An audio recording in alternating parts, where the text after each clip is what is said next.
Halo Sobat Nobar, selamat datang di Nobar. Ngopi dulu. Lanjut. Kembali lagi bersama saya Tobi yang akan menceritakan sebuah film seru asal Cina berjudul Gatao. Tidak nanggung-nanggung, saya akan membawakan 3 film ini sekaligus. Nah, puas kan kalian? Ini kan yang kalian mau? Pertama kita akan membahas prequel dari Gatao. Prequel ini menceritakan kehidupan gangster yang sangat-sangat menakutkan. Sekali saja bergabung dalam sebuah kelompok geng, maka nyawalah yang jadi taruhannya. So, tanpa berlama-lama lagi, siapkan mata, telinga, dan anu-anuan kalian semua. Mari kita nobar dan inilah Gatao.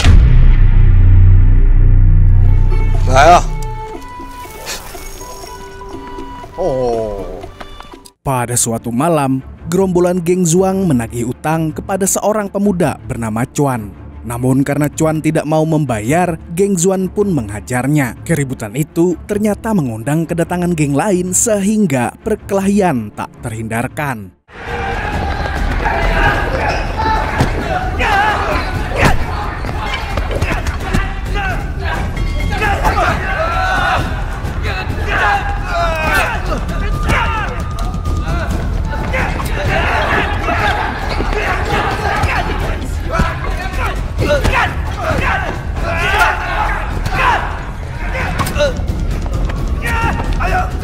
Pertempuran antar geng terjadi di lorong bawah tanah. Xiong ini orangnya bertempur habis-habisan sampai temannya yang bernama Hua terkena sabetan pisau. Tak lama terdengar sirine mobil polisi yang membuat geng Ding Zhuang kocar-kacir meninggalkan lorong. Xiong mati-matian menolong teman-temannya yang terluka, hingga dirinya justru tidak sempat melarikan diri. Oleh karena itu, Xiong tertangkap kemudian dipenjara. 3 tahun kemudian, semua telah berubah. Kini si Xing Feng menjadi pengatur bisnis kelompok Zhuang dan Xiong telah bebas dari penjara. Di tempat lain, seorang anak pimpinan geng bernama Michael pulang dari Amerika. Michael kembali ke Cina karena ayahnya meninggal dunia. Sebagai seorang anak, Michael akan menggantikan kepemimpinan ayahnya. Namun Michael merupakan orang yang dingin, ambisius, kejam, dan perfeksionis. Michael bisa menghalalkan segala cara untuk mendapatkan keinginannya dan meneruskan kekuasaan ayahnya. Hari ini, Xiong resmi keluar dari penjara. Hua datang menjemput Xiong dengan bahagia. Selain Hua, ada orang-orang di pasar yang menyambut Xiong dengan penuh sukacita. Semua bergembira memeluk Xiong dan menanyakan kabar, karena Xiong adalah pemuda yang lahir dan tumbuh besar di sana. Mereka hidup bersama bagaikan keluarga. Namun yang jauh lebih penting daripada itu semua, Xiong harus kembali pulang untuk bertemu dengan nenek tercintanya.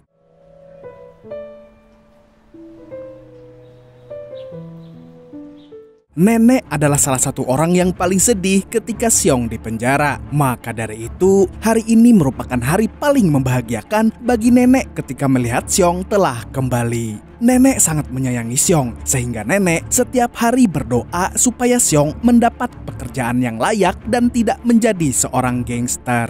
Malam harinya, Bos Xiong memimpin makan malam penyambutan Xiong. Mereka semua minum-minum dan bersenang-senang. Tiba-tiba di tengah kesenangan minum bir, Xing Feng datang dan langsung menyambut Xiong. Ternyata makan malam kali ini bukan sekedar hari penyambutan Xiong, namun juga merupakan agenda pengumuman dari Bos Xiong untuk memberikan pekerjaan sebagai ahli bisnis kepada Xiong. Posisi ini sama persis dengan Xing Feng sehingga Bos Xiong meminta Xing Feng untuk membantu Xiong.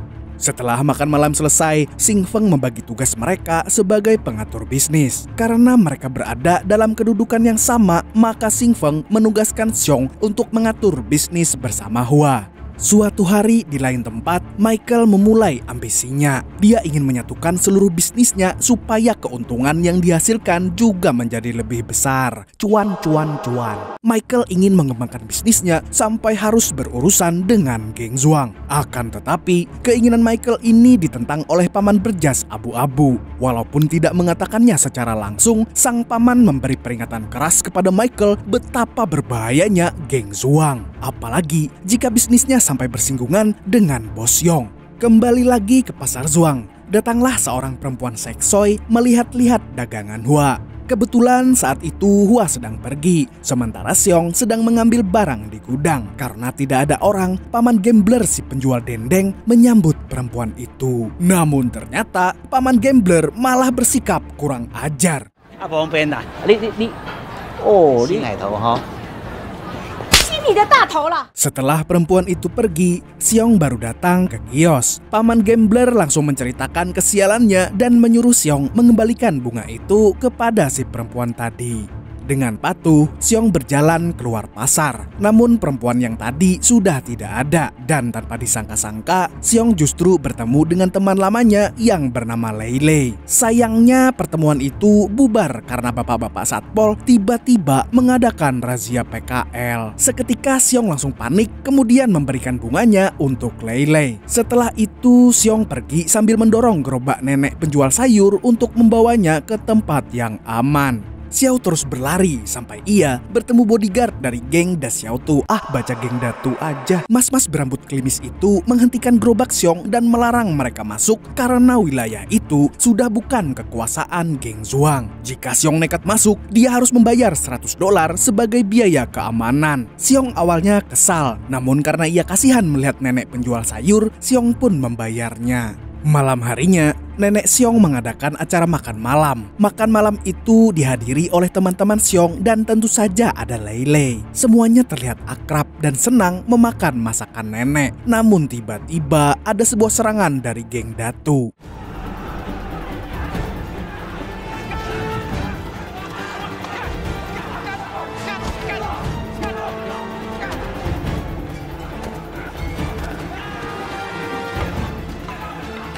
Makan malam itu langsung berhenti karena teman-teman Xiong segera pergi ke TKP. Xiong juga ingin berangkat, namun Xing Feng dan Hua melarangnya karena Xiong baru saja keluar dari penjara dengan status bebas bersyarat. Hal itu membuat nenek Xiong semakin khawatir, namun Lei Lei langsung menenangkan nenek Xiong. Keesokan harinya, serangan itu masih berlanjut. Geng Datu menantang geng Zhuang. Dengan gagah berani, Xing Feng pemimpin geng Zhuang melawan geng Datu. Sampai geng Datu kalah dan berlari tunggang langgang.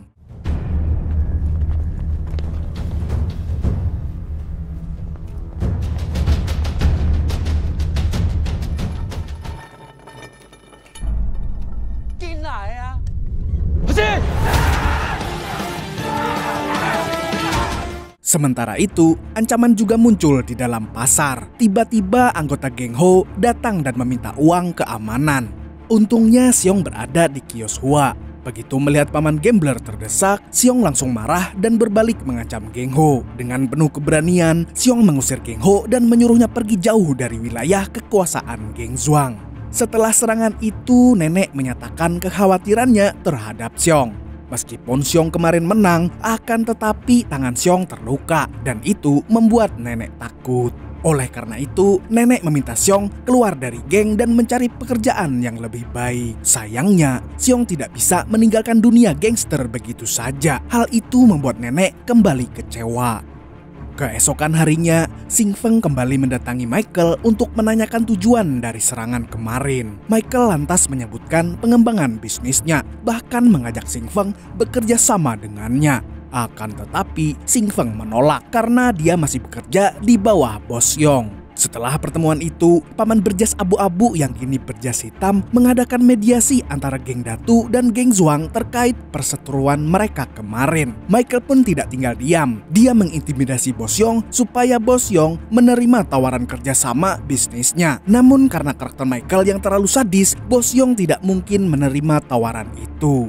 Usai mediasi, bos Yong berkunjung ke pasar dan menyapa semua pedagang di kos dengan ramah. Seluruh penjual di pasar memang seperti keluarga. Bos Yong mengenal semuanya dan menanyakan kios dendeng milik paman gambler yang kosong. Dari situ bos Yong tahu kalau paman gambler kadang-kadang memang absen berjualan. Ternyata paman gambler suka berjudi. Ya iyalah, namanya aja paman gambler. Dia datang ke tempat judi karena ingin menghasilkan lebih banyak uang. Sayangnya, paman gambler selalu kalah sampai hampir rungkat. Keesokan harinya, paman gambler meminta uang kepada Lei Lei yang merupakan anaknya. Lei Lei seketika marah-marah karena ayahnya hanya bisa menghabiskan uang. Akan tetapi, di tengah pertengkaran itu, tiba-tiba Xing Feng datang. Paman gambler lalu dengan agak sungkan mengatakan bahwa bisnis dendengnya rungkat. Hal itu membuat Xing Feng menawarkan sejumlah uang untuk paman sebagai modal berjualan dendeng lagi. Malamnya, Bos Yong mengadakan pertemuan di rumahnya untuk membahas bisnis Michael. Namun tiba-tiba serangan mendadak itu merupakan peringatan keras untuk geng Zhuang. Xing Feng tidak tinggal diam. Setelah mendapat persetujuan dari Bos Yong, Xing Feng memimpin pasukan untuk membalas geng Datu. Xing Feng CS mengincar Michael secara diam-diam. Mereka menunggu Michael keluar dari apartemennya. Beberapa saat kemudian, ketika Michael berjalan ke tempat parkir, dia merasa ada sesuatu yang aneh. Namun Michael tetap melanjutkan langkahnya dan tiba-tiba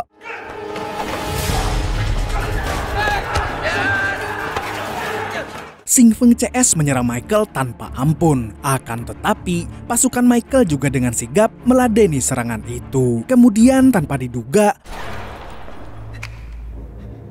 Michael menembakkan pistol kemudian mengarahkannya kepada Xing Feng. Namun tiba-tiba, Xiong datang dan mengancam Michael dengan parang. Akhirnya mau tidak mau, Michael menurunkan pistolnya lalu menyerah. Kemenangan dari pasukan Michael dirayakan dengan meriah oleh geng Zhuang. Xiong dibangga-banggakan karena dianggap sebagai penyelamat ketika suasana mereka sangat genting. Namun Xiong merendahkan hatinya. Bahkan dia tidak tergoda dengan perempuan-perempuan pengenceritan yang disewa dan diundang di sana. Ternyata bukannya pulang, Xiong justru mampir ke pasar malam dan bermain-main bersama Lei Lei. Xiong mengajari Lei Lei menembak untuk mendapatkan hadiah boneka beruang besar. Pada suatu malam, Bos Yong membicarakan Xiong dengan istrinya. Istrinya menceritakan kekhawatiran nenek Xiong terhadap keselamatan cucu satu-satunya. Dari pembicaraan itu, Bos Yong diam-diam ingin pensiun dan menyerahkan kepemimpinan geng Zhuang berpindah ke tangan Xiong. Keinginan itu pun diam-diam sampai ke telinga Xing Feng melalui Kai. Sementara itu, malam ini Xing Feng kembali bertemu dengan Michael. Michael berusaha mempengaruhi Xing Feng untuk keluar dari anggota Bos Yong dan ganti bekerja sama dengannya. Namun sekali lagi, Xing Feng menolak tawaran Michael. Pada suatu malam, Guo dan Hua berjalan dengan santai di pinggir jalan. Namun tiba-tiba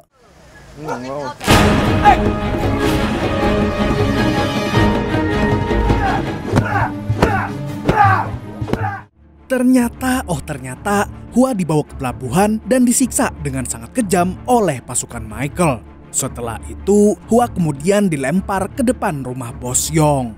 Penyiksaan terhadap Hua menimbulkan luka mendalam di hati Xiong. Dia sangat marah dan ingin membalas dendam karena melihat kondisi Hua yang terbaring lemah di rumah sakit. Sementara Hua berada di rumah sakit, kini Xiong yang menjaga kios Hua. Setiap saat Xiong berpikir untuk membalas dendam, akan tetapi Lei Lei datang menyadarkan Xiong. Lei Lei minta Xiong mengingat neneknya yang selalu khawatir supaya Xiong membatalkan niatnya untuk balas dendam. Akan tetapi tekad Xiong sudah bulat. Dia tetap ingin bertarung sebagai seorang gangster. 兄弟出事你去扛啦，什么话都。这种人不适合你啊。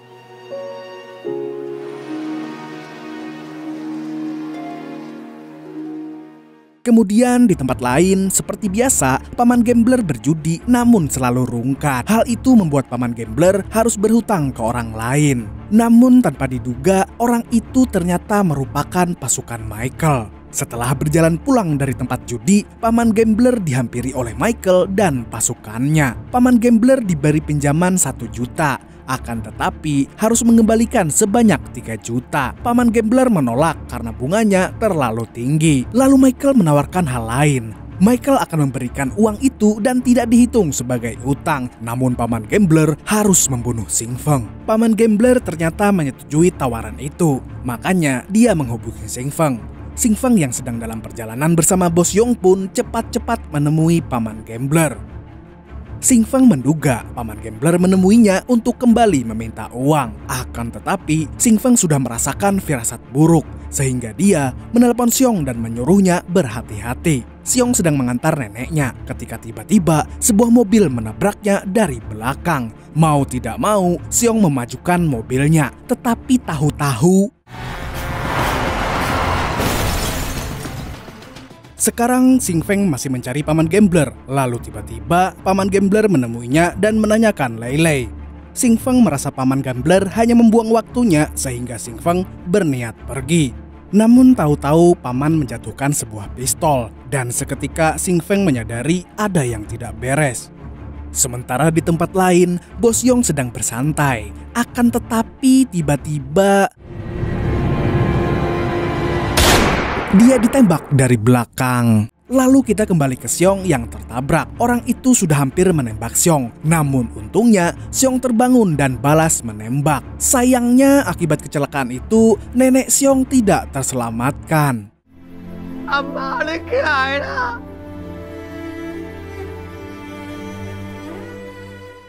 Kematian Bos Yong menjadi pukulan telak bagi geng Zhuang. Xing Feng dan Xiong pun berniat balas dendam kepada Michael. Pada suatu malam, Michael terlihat sedang bersenang-senang di tempat hiburan malam. Bahkan Michael berpidato untuk merayakan perkembangan bisnisnya. Namun tiba-tiba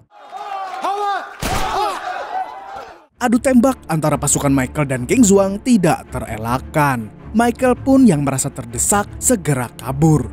Namun Xing Feng dan Xiong mengetahuinya dan langsung mengejar Michael. Pertarungan yang sengit terjadi antara Michael melawan Xiong dan Xing Feng. Dua sahabat ini saling bahu-membahu menghabisi Michael. Sampai akhirnya Xiong berhasil menembak kepala Michael.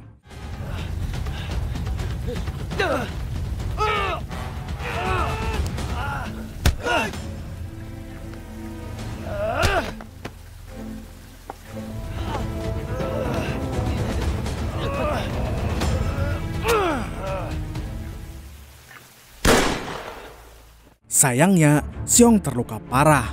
Xiong mengeluarkan darah terlalu banyak hingga akhirnya Xiong tewas.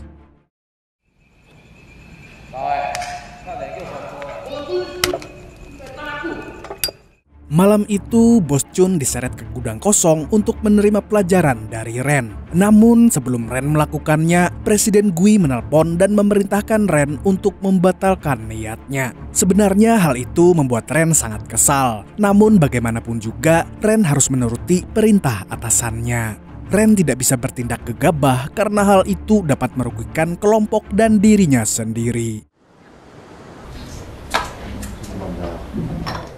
Setelah insiden dengan Bos Chun, Presiden Gui marah besar. Dia menganggap Ren telah melangkahinya sebagai pemimpin geng mereka. Sementara di sisi lain, Ren menyatakan keinginannya untuk memperluas wilayah kekuasaan. Hal itu tentu ditentang keras oleh Gui. Menurutnya, keinginan Ren hanyalah ambisi sia-sia yang dapat mengorbankan lebih banyak nyawa. Padahal seharusnya kelompok geng justru menjadi pelindung wilayah yang telah mereka kuasai. Secara diam-diam, orang kepercayaan Ren yang bernama Ching tidak menyetujui pendapat Gui. Namun meskipun kesal, Ren tetap akan menghormati keputusan bosnya. Setelah bertemu dengan Presiden Gui, Ren pulang ke rumah lalu makan malam dengan istrinya. Dengan begitu semangat, istrinya menceritakan kepintaran anak sematawayang mereka yang membuat Ren sangat bangga. Selain memiliki keluarga yang harmonis, Ren juga dikelilingi oleh anak buah yang setia. Ren sering menghabiskan malam-malamnya untuk bermain bersama para bawahannya. Namun meskipun telah menjadi pemimpin wilayah yang disegani, Ren harus tetap berhati-hati karena ancaman bisa datang dari mana saja. Suatu malam, Ren tiba-tiba dihubungi oleh sahabat lamanya yang bernama Jian. Jian mengajak Ren bertemu untuk sekedar bernostalgia, padahal sebenarnya dia merencanakan sesuatu.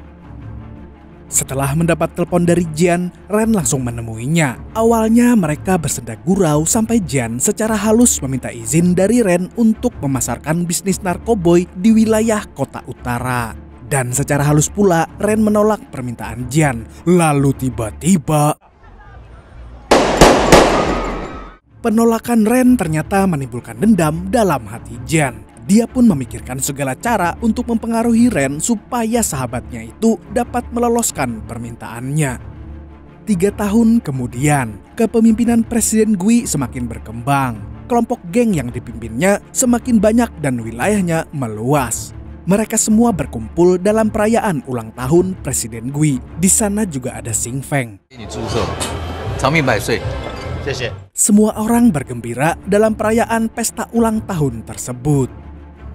Pada hari yang sama, sebuah keributan mulai terjadi. Wilayah kekuasaan Bos Chun tiba-tiba didatangi oleh orang-orang dari Jian Corp. Mereka adalah produsen narkoboy yang sedang memperluas wilayah distribusi barang haramnya. Malam itu merupakan hari sial Bos Chun. Orang-orang itu mengintimidasi Bos Chun yang menolak tawaran mereka untuk memasarkan narkoboy di wilayahnya. Hal itu membuat Bos Chun disiksa dengan sangat kejam. Ternyata Jian adalah orang di balik Jian Corp. Ya iyalah, namanya aja Jian Corp, ya Jian. Tujuan lain Jian mendatangi Bos Chun adalah untuk memberi peringatan kepada Ren. Namun Ren mengabaikan peringatan itu. Setelah mendapat respon dari Ren yang terkesan tidak peduli, Jian pun membunuh Bos Chun dengan sangat keji.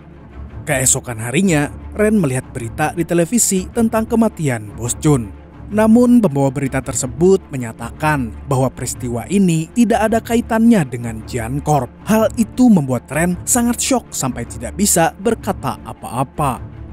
Siang harinya, seluruh kelompok datang pada upacara pemakaman Bos Chun, termasuk Jian dan anak buahnya.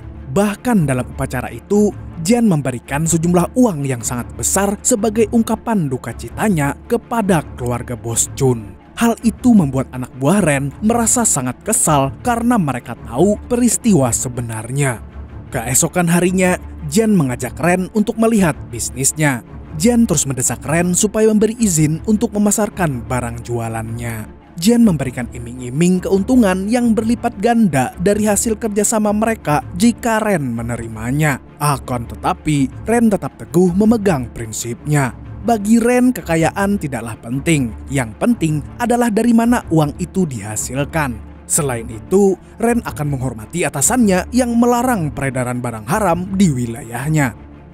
Pada hari berikutnya, anak buah Jian, yaitu Psycho Boy, mengajak Chow dengan mengundangnya ke tempat Jian.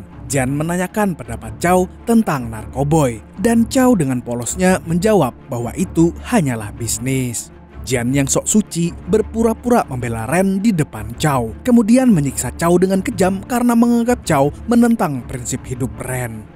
Malam harinya, Ren dan anak buahnya datang untuk menjemput Chow. Karena Ren masih menghormati Jian sebagai kawan lamanya, Ren masih mencoba akrab dan meladeni basa-basi Jian. Walaupun anak buah Ren sudah mati-matian menahan marah karena anak buah Jian telah menyiksa Chow. Setelah selesai menyanyi bersama, Jian menjelaskan duduk permasalahannya dan alasan kenapa dia menyiksa Chow. Namun tetap saja Jian mempengaruhi Ren untuk mengedarkan narkoboy supaya menghasilkan cuan yang melimpah-limpah. Akan tetapi, Ren tetap menolak tawaran itu. Karena merasa tidak ada yang perlu dibicarakan lagi, Ren mengajak anak buahnya kembali. Namun tiba-tiba, anak buah Jian memanggil Ching yang seketika tersulut emosi. Lalu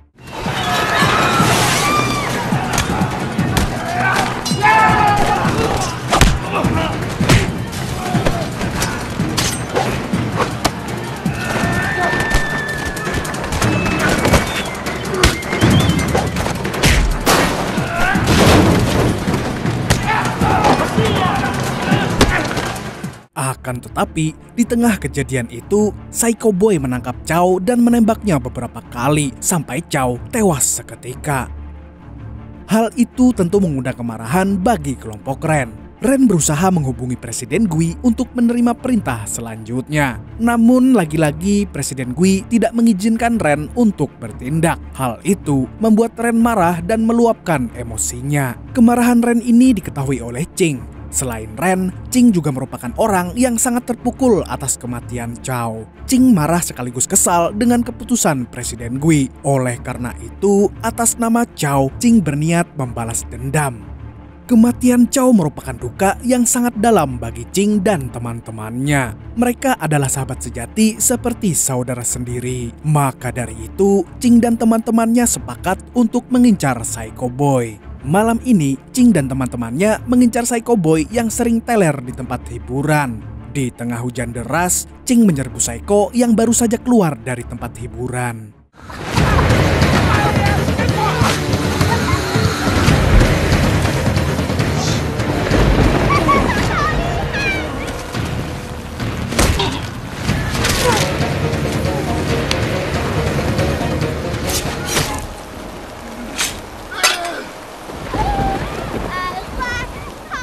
Berita penyerangan Psycho Boy telah sampai di telinga Ren. Hal itu membuat Ren marah terhadap Ching. Ren menganggap Ching melangkahi keputusannya dan dapat menyebabkan keributan antar geng. Namun Ching tidak menyesal atas keputusannya. Ternyata kekhawatiran Ren terbukti. Penyerangan yang dilakukan Ching menyulut kemarahan kelompok lain. Namun Po sudah memperkirakannya. Mereka pun bertempur untuk menunjukkan kekuatan masing-masing.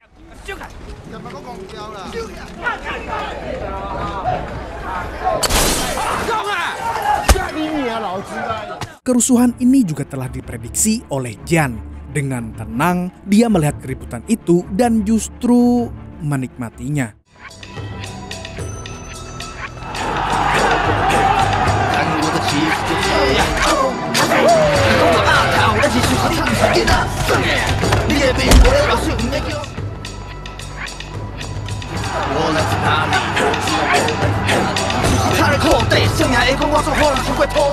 Kerusuhan itu kemudian diamankan oleh pihak kepolisian. Ching CS dan pentolan Jian Corp ditangkap karena dianggap sebagai provokator kerusuhan.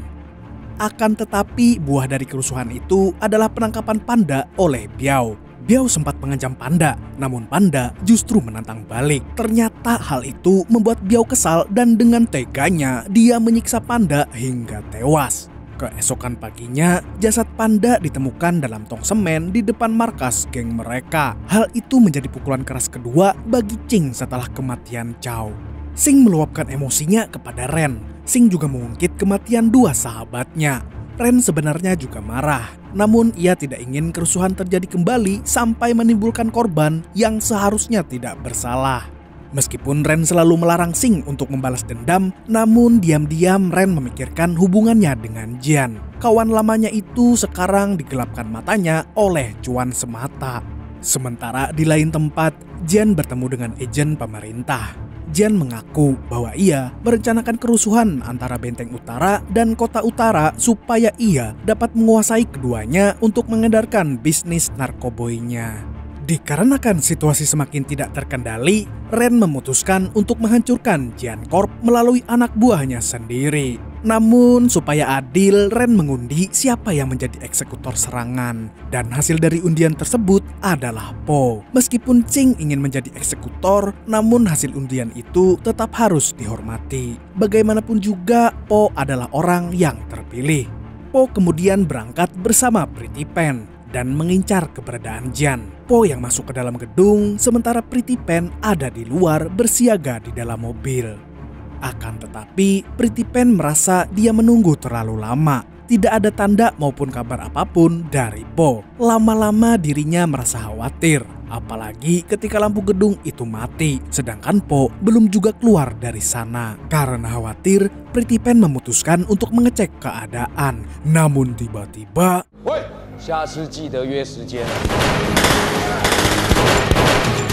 karena Pretty Pen sendirian, dia pun hanya memberikan sedikit perlawanan supaya bisa kabur menyelamatkan diri. Lalu sesuai pengalaman yang sudah-sudah, Pretty Pen harus pergi sejauh-jauhnya agar tidak diincar oleh kelompok lain. Mau tidak mau, Pretty Pen juga harus meninggalkan tunangan dan anaknya supaya dirinya selamat.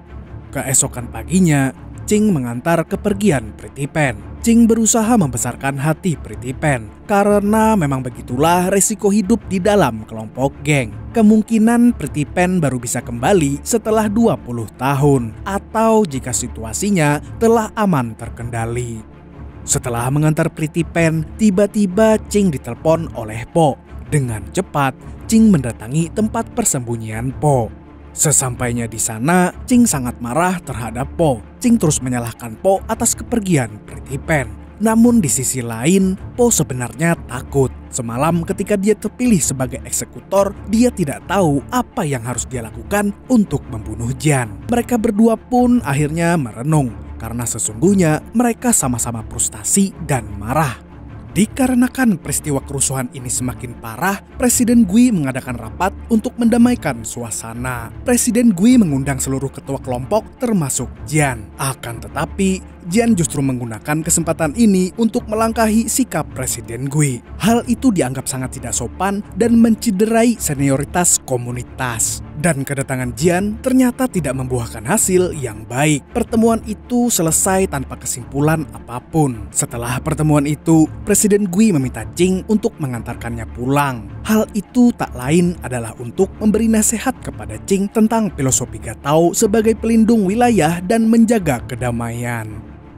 Presiden Gui meminta Jing untuk menjaga stabilitas keamanan wilayah utara tanpa kekerasan. Dia meminta Jing untuk tidak memprovokasi Ren melakukan tindak kekerasan. Namun, di saat Presiden Gui memberi nasihat,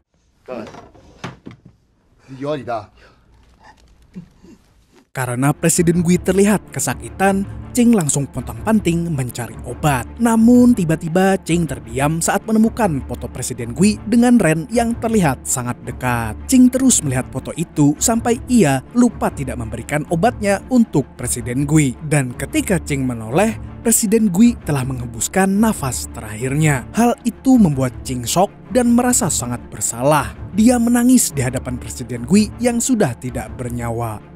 Kematian Presiden Gui yang disebabkan oleh Jing membuat Ren sangat marah. Bahkan pada saat upacara pemakaman Presiden Gui, Ren sama sekali tidak mau berbicara dengan Jing. Dia tidak ingin membuka satu pintu maaf pun untuk anak buah kepercayaannya itu. Suatu hari, Jing mendapat sepucuk surat dari Pretty Pen. Surat itu ternyata berisi salam perpisahan dan ucapan terima kasih Pretty Pen untuk orang-orang terdekatnya. Di dalam surat itu, Pretty Pen menyebut alasannya bergabung ke dalam geng adalah untuk berkumpul bersama teman-temannya. Sayangnya dia tidak menduga kalau dia harus pergi demi keselamatan dirinya sendiri. Hal itu menjadikan Pretty Pen sangat tersiksa karena terpisah dari orang-orang yang disayanginya. Oleh karena itu, Pretty Pen memutuskan untuk pergi duluan menghadap Yang Maha Kuasa. Kematian Pretty Pen menyebabkan luka baru di hati Jing dan kawan-kawannya. Selain itu, Ren sebagai pemimpin wilayah juga terpukul karena merasa gagal melindungi anggotanya. Tidak hanya itu, tunangan Pretty Pen juga terus menyalahkan Ren karena ternyata Pretty Pen tidak kembali. Semua orang yang ada di sana terlihat sangat berduka. Berita duka yang datang berturut-turut membuat Ren kehilangan kesabaran terhadap Jian. Dia pun memutuskan untuk mengambil tindakan bertarung 1 lawan 1 dengan Jian. Ren ingin segera mengakhiri ini melalui tangannya sendiri. Malam ini Ren sendirian datang ke markas Jian. Seperti biasa, Jian menyambut Ren sebagai sahabat yang lama tidak bertemu. Bahkan Jian menyiapkan makan malam untuk Ren. Dan mereka menyantapnya dengan santai sambil bernostalgia tentang masa lalu mereka saat masih muda. Akan tetapi, Ren tidak terpengaruh dengan basa-basi Jian. Dia bertanya mengenai rencana Jian 3 tahun yang lalu untuk menguasai kota utara melalui peredaran narkoboy. Namun bukannya menjawab, Jian mengalihkan topik pembicaraan hingga membuat Ren tidak sabar. Dengan cepat, Ren mengambil pistol, tapi tiba-tiba...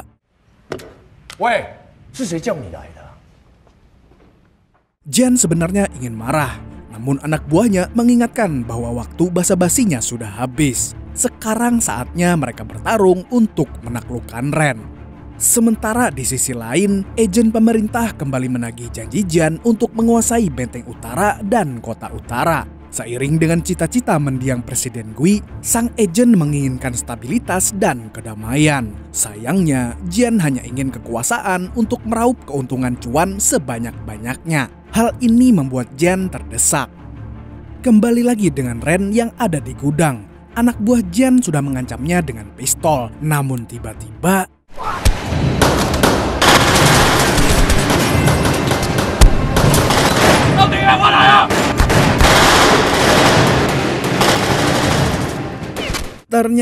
Ternyata sebelumnya Ren telah menyiapkan rencana cadangan. Sehingga Jing dan kawan-kawannya langsung datang dan membantu Ren untuk bertarung.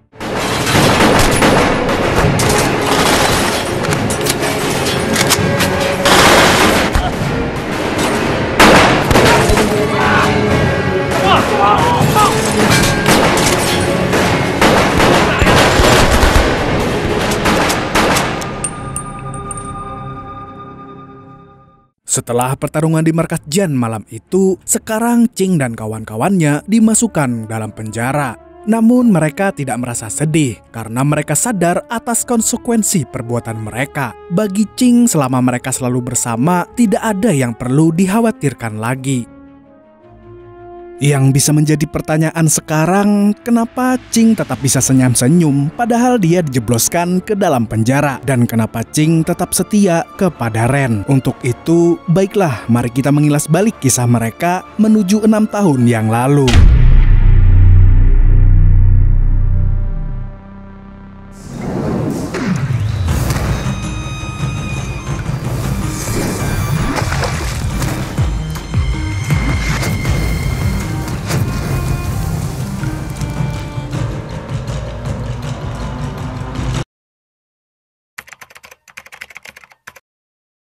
Enam tahun yang lalu, pada suatu malam, Ren mengadakan pesta ulang tahun yang sangat meriah. Seperti biasa, Ren dibantu oleh anak buah kepercayaannya, yaitu Panda, Chow, Pretty Pen, Po, dan Ching. Mungkin supaya lebih mudah, setelah ini kita menyebut mereka dengan 5 sekawan. Dalam pesta itu, Ching bertugas mencari seorang fotografer. Sayangnya, fotografer yang dia hubungi belum juga datang, padahal acaranya hampir dimulai. Dan ketika sedang sibuk-sibuknya, rombongan tamu penting pun datang. Mau tak mau, Ching juga ikut menyambut para tamu itu, seperti Presiden Bar dari Pit Selatan, Presiden Gui, dan Tuan Hada.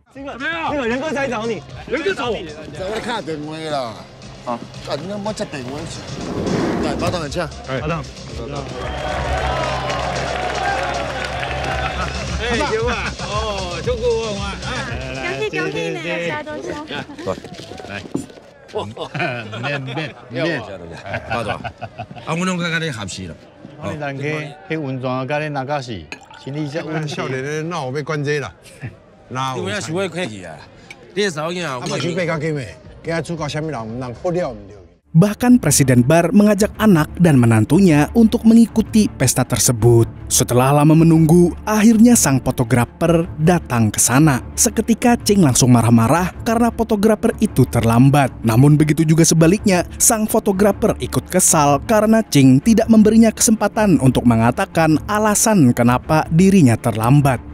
Kembali lagi ke meja para pemimpin kelompok, menantu Presiden Bar yang bernama Sky mencoba mengenalkan bisnisnya kepada Tuan Hada. Namun Presiden Bar mengalihkan pembicaraan karena merasa topik mereka terlalu berat. Padahal seharusnya mereka bersenang-senang. Selama pesta berlangsung, Ching masih marah-marah karena sang fotografer yang bernama Nona Chi itu memperlakukan Ching seperti asistennya. Po yang melihat itu bukannya membantu, malah mengejek Ching. Akhirnya Po dan Ching menjadi ribut dan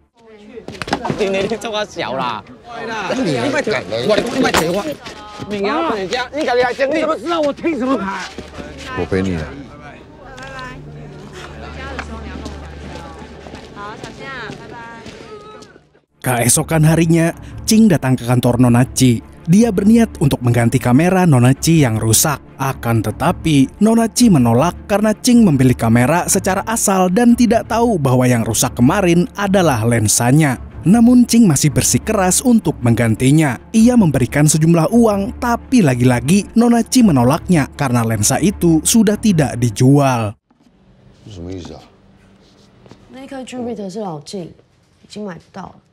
Saat mereka sedang beradu argumen, tanpa sengaja Ching melihat foto temannya. Ternyata Nona Chi sempat memotret bangunan di Benteng Utara. Oleh karena itu, Ching melarang Nona Chi ke sana lagi. Ching mengatakan bahwa dia curiga terhadap Nona Chi. Bisa jadi Nona Chi adalah paparazzi atau bahkan polisi.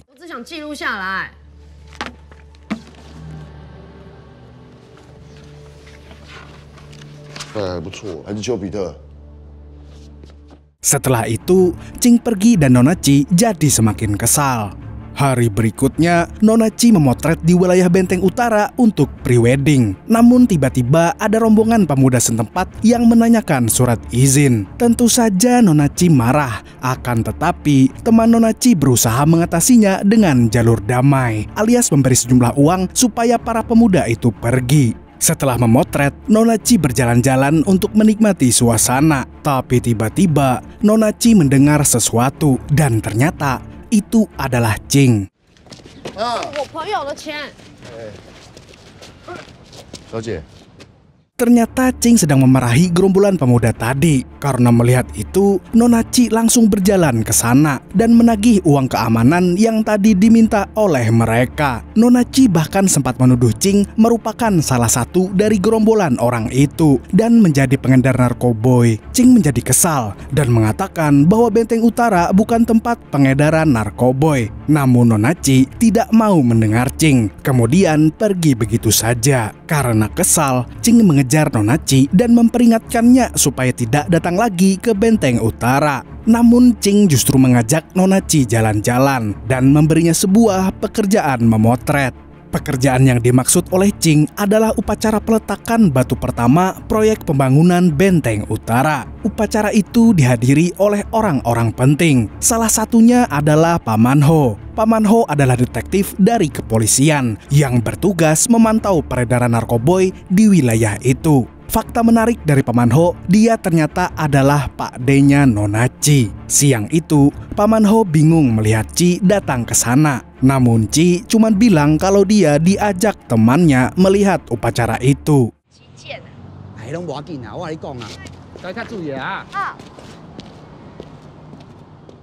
Berganti ke tempat lain, Sky malam ini datang ke sebuah bangunan tua yang akan dijadikan pabrik narkoboy. Di sana, Sky berkenalan dengan dua orang yang berperan penting dalam bisnisnya, yaitu Doyok dan Toby. Loh, Doyok bertugas sebagai distributor narkoboy, sedangkan Toby, ya saya ini, yang merupakan ahli kimia, bertugas sebagai produsennya. Malam itu juga Toby menunjukkan sampel bubuk ajaibnya yang langsung dicoba untuk diketahui efeknya.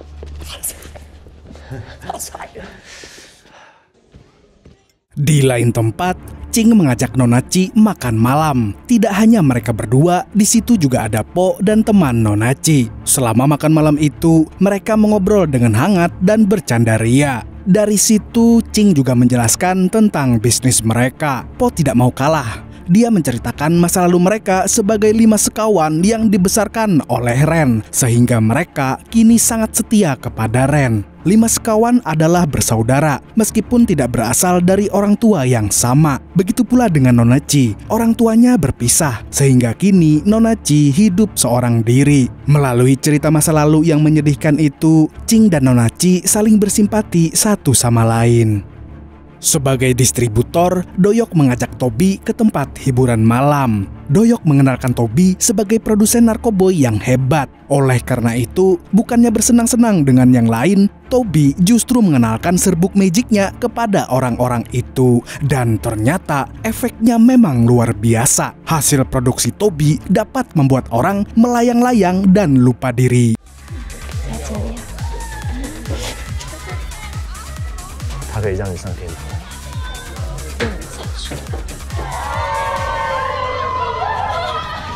Setelah Toby merasa uji cobanya berhasil, Toby mulai memproduksi barang haram itu secara besar-besaran. Cuan, cuan, cuan. Pada suatu pagi yang sepi, para anak buah Doyok mulai beraksi. Mereka diam-diam mengedarkan narkoboy di wilayah Benteng Utara. Dikarenakan mendengar selentingan kabar dari orang-orang tentang peredaran narkoboy, siang ini Paman Ho mendatangi Benteng Utara dan bertemu dengan Presiden Gui. Namun Paman Gui dengan tegas menolak dan menjamin hal itu tidak benar.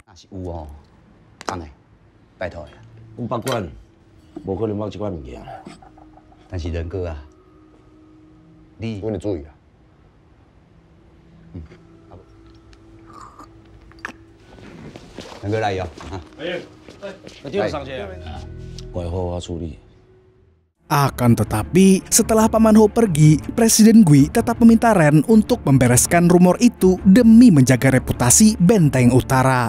Oleh karena itu, mulai malam ini, 5 sekawan mengawasi bisnis Benteng Utara dengan lebih ketat. Mereka harus dapat memastikan bahwa tidak ada serbuk haram jenis apapun di wilayah mereka. Keesokan harinya, Ching kembali ke kantor Nona Ci untuk mengambil foto. Namun ternyata Nona Ci tidak masuk karena sakit. Oleh karena itu, Ching berniat untuk datang menjenguk. Sayangnya Ching tidak tahu di mana rumah Nona Ci. Teman Nona Ci hanya memberitahu alamat rumah Nona Ci tanpa memberikan detail RT, RW, dan nomor rumahnya. Alhasil, Ching mengetuk pintu rumah satu persatu dan menanyakan rumah Nona Ci. Dia bahkan mengecek kotak-kotak surat dan tempat sampah. Sampai akhirnya dia menemukan yang dia cari. Ching pun berhasil menemukan rumah Nona Ci. Terkejutlah Nona Ci melihat Ching di depan pintu. Apalagi Nona Ci sedang demam. Namun Ching justru menagih foto. Namun karena kasihan melihat Nona Ci, Ching pun mengajak Nona Ci ke dokter. Awalnya Nona Ci tidak mau. Namun Ching terus memaksanya dan akhirnya mereka berangkat. 不知道哪一栋，门不知道他们几号，住真的很鸡巴，太扯了，我不是故意的。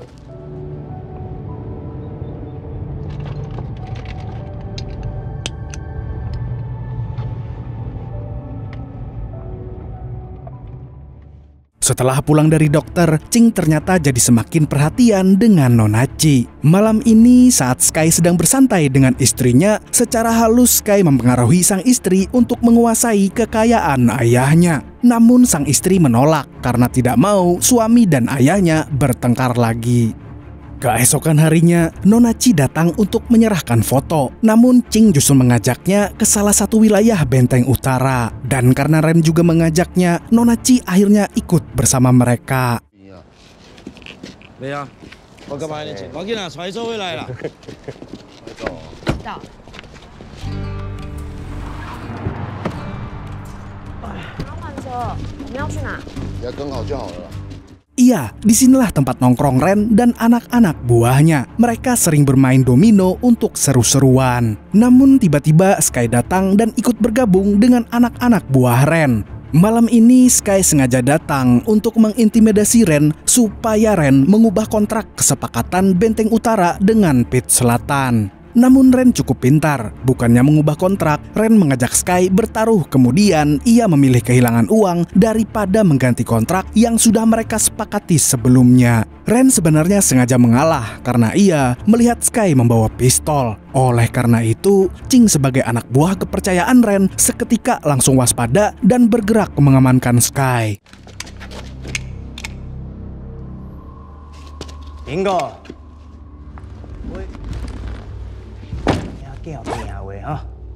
今天我赢你的。你一盖，两盖。讲。 Setelah suasana mereda, Ching menghampiri Nona Ci untuk menenangkannya. Ia kemudian berjanji mengajak Nona Ci ke Benteng Utara. Keesokan paginya, Ching menepati janjinya. Dia mengajak Nona Ci ke Benteng Utara. Benteng Utara merupakan kampung halaman Ching, sehingga Ching sangat ramah, bahkan membagikan minuman kepada setiap orang yang ia temui. Namun tiba-tiba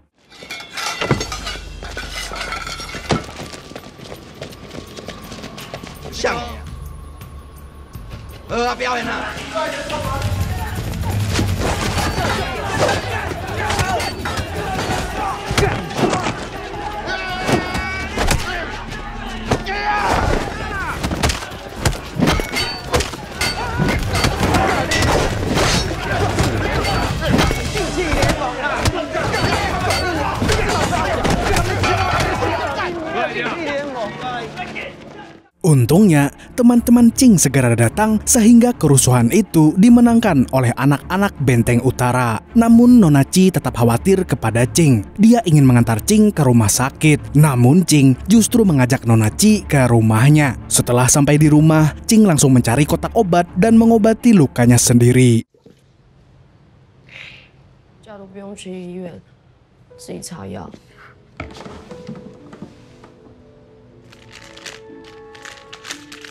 Nona Ci yang ada di situ dengan sigap membantu Ching. Di situ Nona Ci mengatakan kekhawatirannya terhadap Ching. Namun Ching meminta Nona Ci tenang karena Ching selalu bersama teman-temannya. Nona Ci pun menjadi sedih. Mungkin bagi Ching tidak apa-apa terluka karena dia masih punya teman-temannya. Akan tetapi Nona Ci tidak. Dia hanya memiliki Ching. Sehingga Nona Ci akan sangat sedih jika Ching kembali terluka seperti ini. Ucapan Nona Ci ini membuat Ching mengerti. Setelah itu, Ching berjanji dia akan terus melindungi Nona Ci. Ching pun benar-benar menepati janjinya. Setelah itu, dia jadi sering menghabiskan waktunya bersama Nona Ci. 这干嘛啦？这看起来这么好吃。 Baik, kembali lagi berurusan dengan Paman Ho. Kali ini Paman Ho mengunjungi Pit Selatan dan bertemu dengan Presiden Bar. Paman Ho mengatakan bahwa rumor itu semakin terlihat nyata karena narkoboy mulai menjangkiti para remaja. Akan tetapi, sama seperti Presiden Gui, Presiden Bar menolak rumor itu karena mereka telah menjaga reputasi organisasi mereka untuk bersih dari bisnis terlarang itu.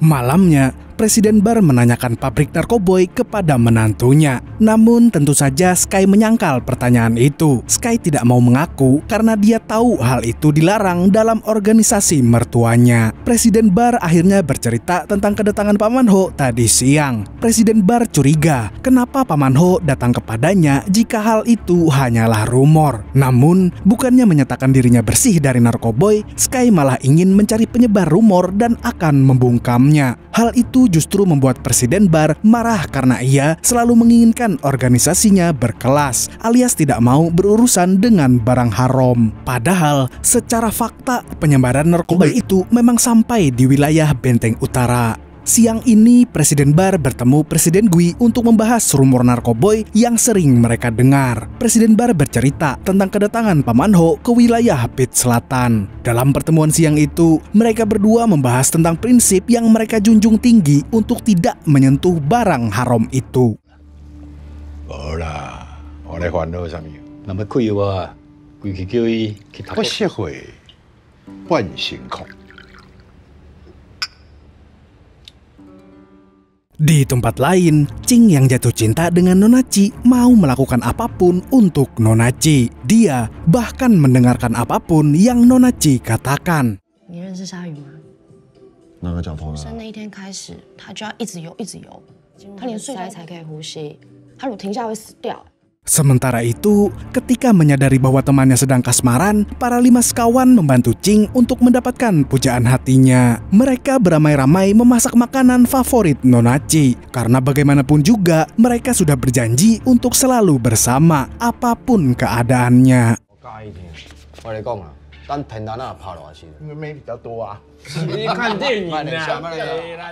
Sore ini, Ching memberi kejutan untuk Nona Ci. Dengan bangganya, Ching memamerkan hasil masakannya kepada Nona Ci. Nona Ci cukup terkesan dan dia semakin tertarik dengan Ching. Kemudian kita berganti tempat ke wilayah Pit Selatan. Malam ini Sky memasak untuk istrinya. Awalnya mereka mengobrol dengan hangat, namun suasana menjadi berubah ketika istri Sky terus membahas ayahnya. 会跟我有什么关系？我跟他没有没。然后较注意诶，莫个你阿爸不欢喜啊。还有啊，我做事情有我自己的方法。你就一步一步来啊，莫什么代志。你爸。 Dan saat Sky marah, tiba-tiba ayah mertuanya muncul. Namun istri Sky berusaha menutupi pertengkarannya dengan sang suami. Karena tidak rukun dengan ayah mertuanya, Sky memilih pergi dan tidak jadi makan malam. Dan setelah Sky pergi, Presiden Bar mengatakan bahwa dirinya tidak mempercayai Sky sebagai penerus organisasinya. Hal itu membuat Sky semakin kesal. Malam ini, berlokasi di sebuah tempat hiburan, barang haram yang diproduksi oleh Tobi laku keras. Banyak orang menggunakannya, bahkan ada yang sampai melayang jauh ke awan menuju tak terbatas dan melampauinya.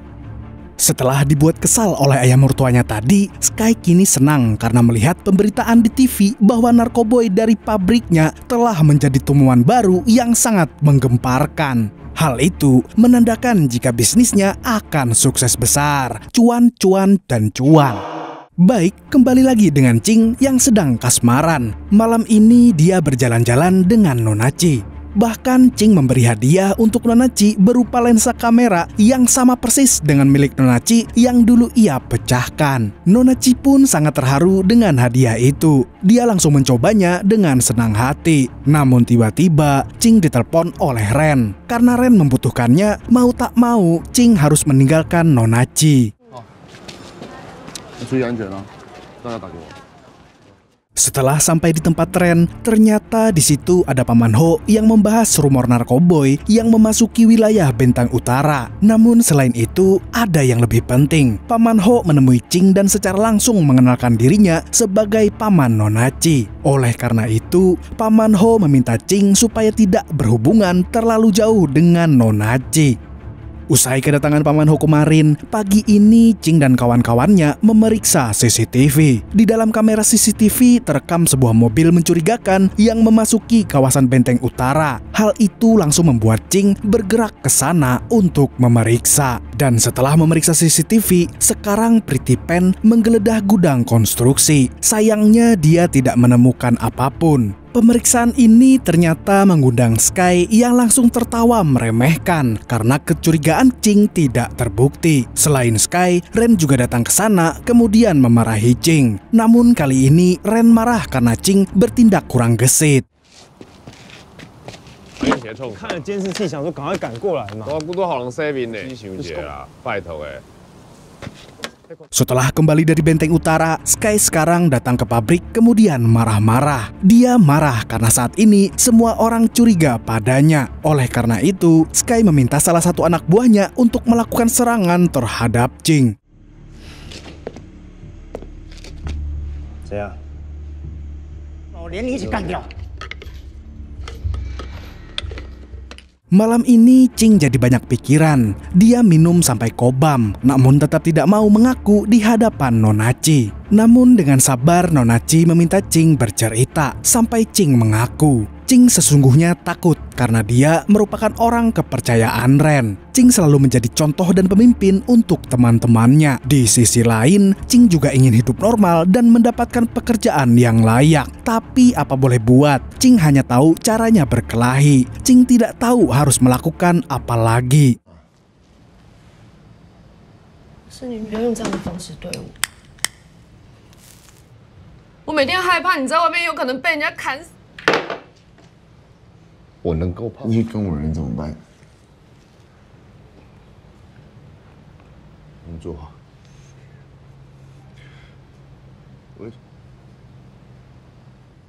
Setelah mendengar cerita Ching, Nona Chi tersentuh. Dia menenangkan Ching dan berjanji dirinya akan selalu ada untuk Ching.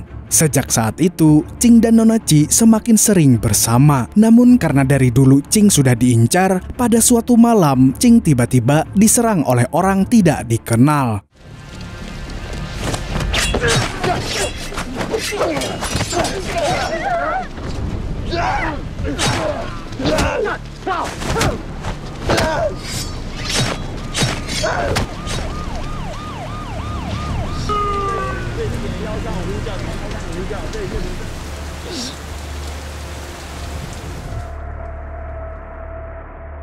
Ching yang terkejut memberikan perlawanan sebisanya. Sayangnya Nona Chi terpisah darinya, sehingga Ching tidak dapat melindungi kekasihnya itu. Selama di rumah sakit, Ching mengingat kenangannya bersama Nona Chi. Ching juga ingat saat Paman Ho menyalahkannya karena Ching tidak bisa melindungi Nona Chi.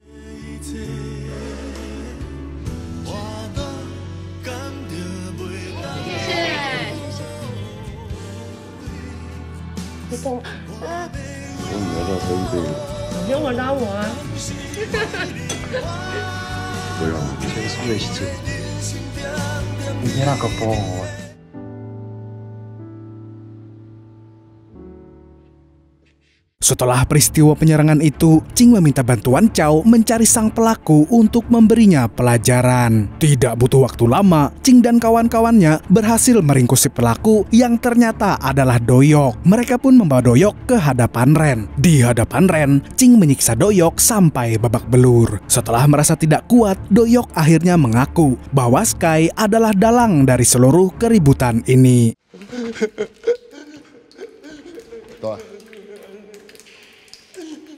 Sesuai perintah Ren, Ching menggerebek pabrik Sky yang saat itu sedang ada di sana. Ching menembak semua anak buah Sky, namun Sky berhasil kabur.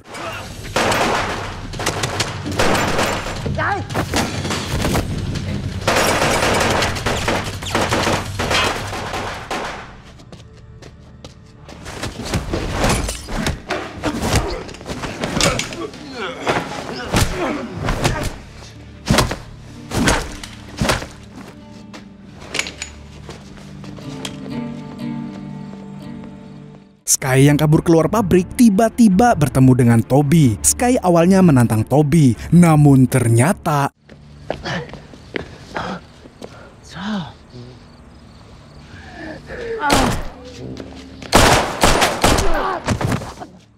beralih kepada Ching. Dia melihat Sky tergeletak di halaman gedung. Setelah itu, Ching memastikan bahwa Sky sudah menuju alam baka. Setelah penggerbekan pabrik yang dilakukan oleh Ching seorang diri, anak buah Presiden Bar berhasil menangkap Toby dan anak buah Sky yang tersisa. Presiden Bar kemudian menginterogasi mereka satu persatu sampai mereka mau mengaku. Keesokan harinya, setelah kepergian Sky, istri Sky menemukan sebuah kotak yang berisi kenang-kenangannya bersama sang suami. Selain itu, istri Sky juga menemukan sebuah surat yang isinya tentang curahan perasaan Sky untuk hari jadi mereka yang ke-10. Sekarang istri Sky meyakini bahwa kematian suaminya itu disebabkan oleh ayahnya sendiri. Istri Sky sangat marah karena bagaimanapun juga ia begitu menyayangi Sky. Hari ini, Po datang menjenguk Nonachi. Po membawakan barang-barang milik Nonachi, sementara Nonachi menanyakan keberadaan Ching. Po sebenarnya berusaha menjelaskan alasan Ching tidak datang, namun dia tidak bisa berterus terang. Setelah Po pergi, Nonachi melihat satu persatu foto mereka dan menangisi kenangan yang pernah terjadi di antara mereka. Nonachi merasa sedih karena sebelumnya Paman Ho juga memberi peringatan kepada Chi bahwa pekerjaan Ching itu berbahaya, sehingga Paman Ho melarang Chi menjalin hubungan dengan Ching. Pagi ini Ching bersiap pergi, namun temannya malah memberikan informasi tentang pameran foto yang digelar oleh Nonachi. Oleh karena itu, Ching memutuskan untuk mampir dulu ke sana, meskipun tidak berani menemui Nonachi. Sudah seperti hukum alam, setiap anggota geng yang menghabisi nyawa anggota geng lain harus menerima konsekuensinya. Maka dari itu, hari ini Ching harus pergi, karena jika tidak, dialah yang akan dihabisi nyawanya oleh geng lain yang ingin membalas dendam. Hari ini Ching pergi setelah berpamitan dengan teman-temannya dan bos yang sangat ia hormati. Tamat. Keseluruhan dari film Gatao ini mengajarkan kita untuk jangan masuk dalam kelompok geng, karena menjadi gangster itu berat. Dan itulah keseluruhan film Gatao 1 yang dirilis pada tahun 2015 dan Gatao 2 Rise of the King yang dirilis pada tahun 2018. Kemudian Gatao 3 yang berjudul Gatao The Last Stray yang merupakan prequel kembali ke masa 6 tahun yang lalu untuk menceritakan bagaimana sih 5 sekawan ini kok bisa bergabung menjadi gangster. Dan Gatao ketiga ini film terakhirnya yang dirilis pada tahun 2021 kemarin. Kenapa sih Nobar langsung menggarap ketiga-tiganya? Ya iyalah demi durasi, demi AdSense, demi cuan. Dan yang sudah pasti demi kalian yang minta durasinya kurang panjang. Nih, panjang. Seperti anu-anuan kalian semua. Sudah 3 hari nih bikinnya. Segitu dulu untuk kali ini. Saya Toby mewakili orang-orang yang merasa gangster padahal cuman jamet, mengucapkan sampai jumpa di video panjang Nobar selanjutnya. Dan kamsya. Assalamualaikum warahmatullahi wabarakatuh.